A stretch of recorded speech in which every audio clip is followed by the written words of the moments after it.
Alright, grade 9, so we're going to be looking at values of voltage, resistance and current. I'm showing this to you inside your textbooks. So if you have your textbook, just pause the video, go to page number 75 and work through this with me. The most important thing to remember again is our favorite triangle in order to work out voltage, current and resistance. There's a few things that may catch you out here, so just pay attention, right? And I'll show you what you have to look out for. So firstly, we need to understand, and we already should know what resistance is, and that it's measured in ohms, all right? That the potential difference is voltage, and the symbol is V. And then current is measured in amps, and for amps it's I. All right, so voltage stays voltage. I is the representation for amps, and that's the flow of current through a circuit, right? And then resistance, the symbol is in ohms. Okay, so I just want you to pay attention to that. Now, when you work it out, the principle stays the same. So if it's over, you divide. Okay, so voltage divided by amperage or current will equal resistance. Voltage divided by resistance would equal to amperage. All right, and then amperage times by resistance would equal to voltage. All right, in this case, we're just going to say I times R, V over I, or V over R.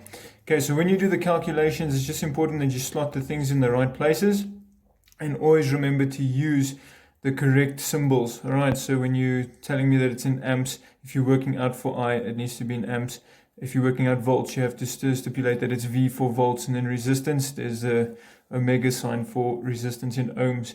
Okay, so if we look at the first one, they've given us two things. So we know that this is the voltage. The voltage is 5 volts. All right, we know that the amperage is 10 amps, and now they want us to work out the resistance in ohms. So here they've given it to you there already. So you'd say resistance is equals to V divided by I. All right, so that would be voltage divided by current.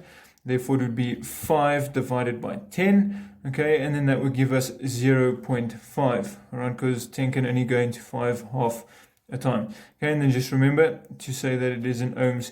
The second example that they give us, so to calculate the resistance of the circuit, all right, so they've given us, in fact here this is wrong, so please, it's not to calculate the resistance of the circuit, it's to calculate the voltage of the circuit. All right, in this case we're working out the resistance. So here for the voltage would be voltage is equals to I times R, so that would be voltage is equals to current times by resistance. They've given us the current of 12 amps and the resistance of 1.5 ohms. To be safe, always put it in, all right? Rather always give me the values or the symbol rather than leaving it out, because you always have to remember to do this. If you don't, you're going to lose marks. All right, so again, we're working out voltage. So we say voltage is I times by R, and that would be voltage is equals to 12 times by 1.5. And you should know where we're getting these figures from, because they've given us 12 amps and 1.5 ohms. Okay, and then when we say 12 times by 1.5, it gives us a voltage of 18 volts. Okay, so it's pretty straightforward and simple. It's just to remember the order, and I advise you always to draw your triangle and then know that it's V, I and R. And then once you have that down, it's just slotting them in and then cross-reference it. So what I mean by cross-referencing, once you have all your totals, go along the formulas and see that they all add up. So if we had to say 18 divided by 1.5, that would equal to 12. Right, 12 times by 1.5 equals to 18. 18 divided by 12 would be 1.5.